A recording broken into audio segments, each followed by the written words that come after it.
E aí, meu povo, tava com saudade de vocês. Audicleia aqui, médica pediatra e infectologista.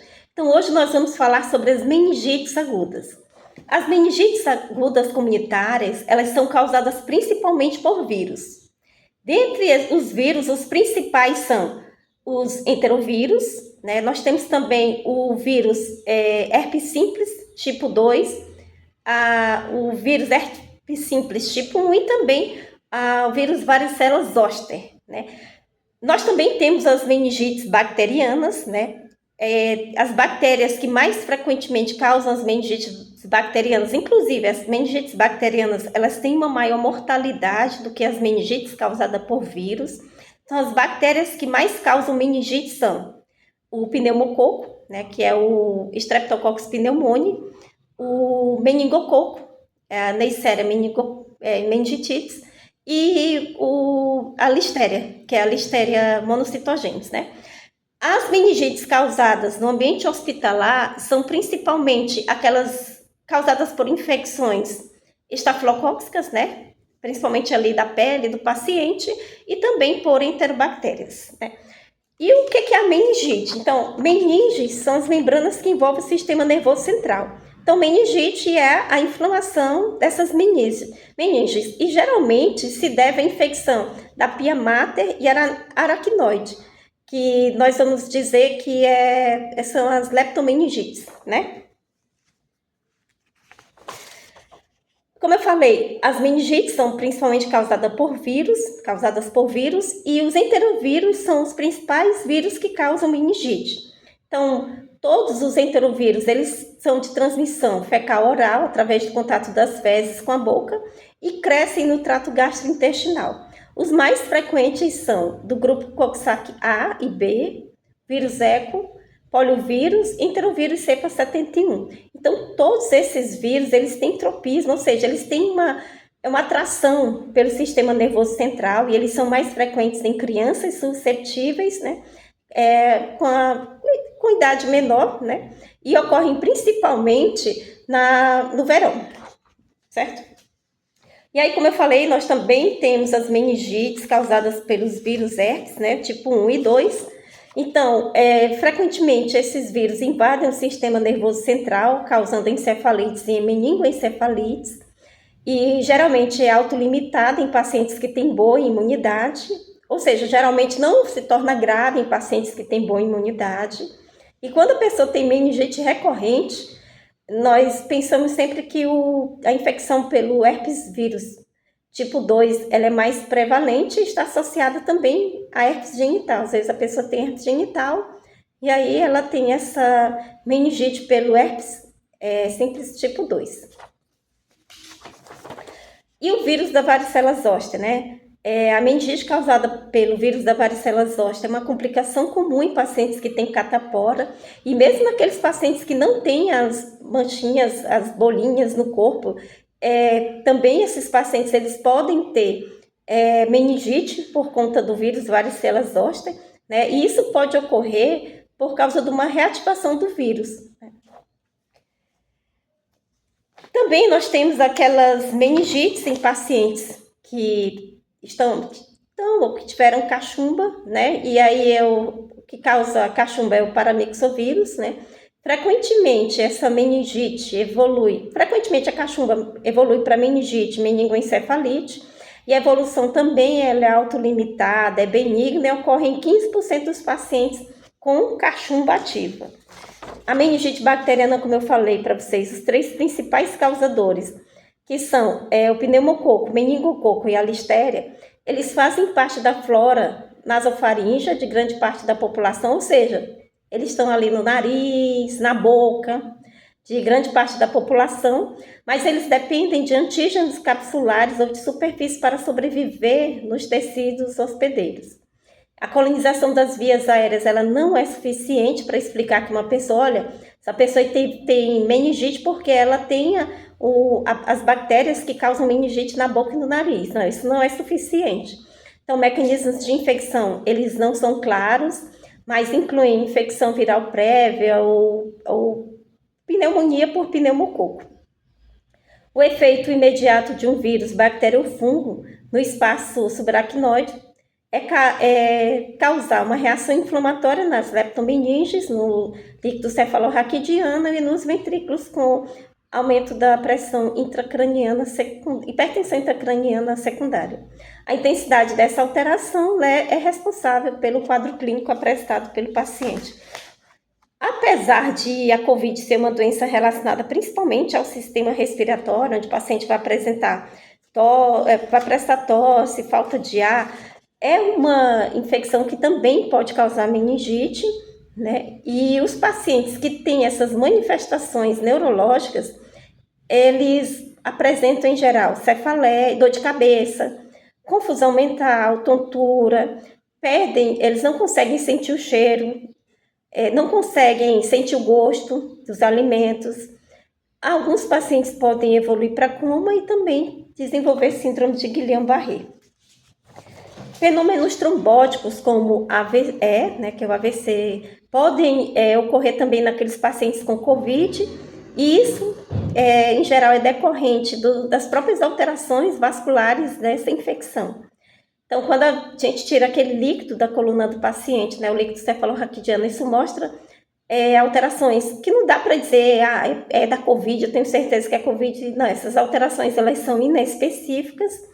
E, doutora, e não dá para tirar o líquido da coluna do paciente e fazer um teste de COVID nesse líquido? Infelizmente, o teste disponível, né, o PCR ainda não foi validado para se fazer no líquido da retirada da coluna, para saber se o paciente está ou não com essa alteração do quadro clínico devido à COVID. Nas meningites agudas, o que o paciente vem apresentar? Então, quando a pessoa tem uma meningite aguda, ele apresenta febre, dor de cabeça intensa, o pescoço fica endurecido, né? Ele tem uma rigidez de nuca, ele tem rebaixamento de nível de consciência, ele pode ter convulsões generalizadas. Essas convulsões só ocorrem em alguns casos. E se o paciente tiver pelo menos 2 desses sintomas, mais uma história clínica sugestiva, nós devemos pensar na possibilidade de que esse paciente esteja com meningite aguda. Algumas peculiaridades, elas são muito importantes, né? E elas podem ajudar no diagnóstico do que realmente está causando a meningite nesse paciente. Então, no caso da meningite aguda viral, ela causa menos repercussões sistêmicas. O que é isso? Um paciente com meningite aguda viral, ele fica menos grave do que um paciente com meningite causada por bactéria, né? Então, a meningite aguda viral, em geral, o vírus ECO e o Coxsackie, eles causam assim, aquela vermelhidão na pele, pode ter também aquelas vermelhidão na boca do paciente, né? Pode ter também uma área um pouco acinzentada, né? Nós temos que pensar nesse caso aqui, no diagnóstico de Coxsackie, né? Herpangina. Quando o paciente tem uma meningite aguda viral causada por vírus do grupo Coxsackie-B, ele pode ter uma dor no peito, ele pode dizer que ele está sentindo um aperto no peito, ele pode também apresentar uma inflamação ali nos testículos, né? Ele pode ter uma inflamação do nervo do braço, né? Então, todas essas alterações aqui o paciente pode referir. E nós vamos suspeitar de uma meningite causada por meningococo se a evolução for muito rápida, se o paciente tiver muitas manchinhas manchas escurecidas no corpo, né, bem arroxeadas, e se o paciente começar a apresentar pressão baixa, pele fria, precisar de medicação para poder manter a pressão, ou seja, se ele apresentar choque circulatório, nós vamos pensar em meningite meningocócica. Realmente, pessoal, essa evolução é muito rápida. Os pacientes que eu já atendi, nós temos que ser assim bem categóricos, saber que realmente nós estamos diante de um caso grave, nós temos que tentar fazer a melhor conduta diante desse paciente, para poder esse paciente responder bem a esse tratamento e ter uma boa evolução clínica. Em geral, a evolução desses pacientes, assim, ela é bem complexa, ela é muito rápida, como eu falei para vocês. Então, a meningite causada por pneumococo, ela geralmente é precedida de uma pneumonia, né, ou de uma infecção de ouvido, uma sinusite, ou uma infecção em válvulas cardíacas. E nós devemos suspeitar dessa meningite por pneumococo, principalmente nos alcoólatras, nas pessoas que já retiraram o baço, nos idosos. E já a meningite por Haemophilus influenza, ela é comumente precedida por infecções respiratórias altas e otite em pacientes que nunca foram vacinados. Também, ainda dentro dessas peculiaridades do diagnóstico da meningite, nós vamos citar aqui também que nas meningites, após procedimentos neurocirúrgicos, nós devemos pensar em infecção por enterobactérias, anaeróbios e Staphylococcus aureus. Já aqueles pacientes que eles fizeram uma cirurgia de derivação ventriculoperitoneal, nós temos que pensar em infecções por Staphylococcus coagulase negativa. Em pacientes com baixa imunidade, eles têm uma predisposição a infecções por enterobactérias e listéria. Em relação ao diagnóstico, o diagnóstico da meningite ele deve ser clínico. Olhou o paciente, viu que o paciente está com febre, rigidez de nuca, ele está com rebaixamento de nível de consciência, vamos pensar nessa possibilidade. E nós vamos confirmar essa meningite através da coleta do líquido ali da coluna, do líquido cefalorraquidiano. E de acordo com a Sociedade Americana de Doenças Infecciosas, ela sugere que quando se retirar esse líquido da coluna do paciente, nós devemos fazer um exame, que é o exame de análise do líquido cefalorraquidiano. E aí, dentre esses exames, nós devemos solicitar citologia, contagem leucocitária, glicorraquia, coloração de GRAM e cultura para bactérias. E não esquecer solicitei o exame do líquor, pedi também o hemograma e glicemia, que são imprescindíveis para a correta interpretação desses resultados do paciente. Se fiz o exame do líquor e o GRAM veio negativo, o que eu tenho que pensar? Se o líquor veio negativo, o GRAM veio negativo, eu vou fazer o teste de aglutinação do látex para patógenos mais frequentes. Pedi também RT-PCR para bactérias e vírus, isso aí, dependendo da disponibilidade desse exame no serviço. Se o PCR vier normal, é um forte preditivo negativo de meningite bacteriana. Vamos lá, eu vou explicar melhor. Fiz o exame do líquor, e aí o GRAM, no exame do líquor, ele veio negativo. O que eu vou fazer? Eu tenho que fazer o teste de aglutinação do látex para patógenos mais frequentes. E aí eu vou também pedir o RT-PCR para bactérias e vírus, dependendo da disponibilidade. Fiz o exame de sangue, coletei aqui no braço do paciente. Esse exame, o PCR do exame veio normal, está dizendo, olha, acho que não é bacteriana não. E aí, nesse caso, eu vou suspender o antibiótico se os exames bacteriológicos do paciente estiverem vindo negativos. O paciente está com meningite, ele fez uma cirurgia na cabeça recente, e ele está com lactato maior que 4 no líquido cefalorraquidiano. O que eu vou fazer? Eu vou iniciar antibiótico empírico por 3 dias, enquanto eu aguardo o resultado desse líquido. E se a cultura vier negativa, aí eu vou suspender o antibiótico. E se o paciente estiver piorando, vou coletar nova cultura, certo?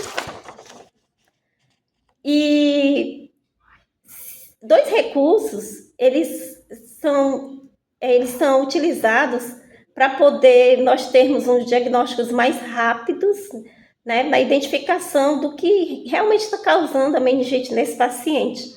Então, nós podemos utilizar o PCR por FilmArray, que é uma análise de 13 agentes, 13 possíveis causadores de meningite, dentre eles vírus, bactérias e fungos, e nós temos o resultado em poucas horas. Outro recurso também que pode ser utilizado é a metagenômica de nova geração. Lembrando que nós conseguimos, através desse PCR por FilmArray, identificar Escherichia coli, Haemophilus influenza, Listeria monocytogenes, Neisseria meningitis, Streptococcus galactia, Streptococcus pneumoniae, fungo, vírus varicela zoster, Cryptococcus neoformans, citomegalovírus, enterovírus, vírus herpes simples tipo 1, herpes simples tipo 2, vírus herpes humano tipo 6 e o humano paraxovírus. Lembrando que se eu estou diante de um paciente com suspeita de meningite, eu tenho que coletar a punção lombar. Então, em algumas situações, eu tenho que pedir uma tomografia antes da punção lombar. Então, pacientes com baixa imunidade, pacientes que já têm doença no sistema nervoso central, pacientes que estão com convulsão, né, tiveram convulsão recente, pacientes que estão com edema de papila, rebaixamento de nível de consciência, déficit neurológico focal. Aí, nesse caso, nós temos também que solicitar 2 hemoculturas. E o que é que nós vamos fazer de medicação para esse paciente? Dexametasona, 0,15 mg por quilo por dose, 15 minutos antes da primeira dose do antibiótico, sendo a dose usual de 8 a 10 mg EV de 8 a 8 horas por 4 dias. O paciente está com o líquido cefalorraquidiano compatível com meningite bacteriana, coloração GRAM. E a coloração GRAM, ela sugere uma bactéria, nesse caso o antibiótico que eu vou escolher, ele tem que estar direcionado ao GRAM.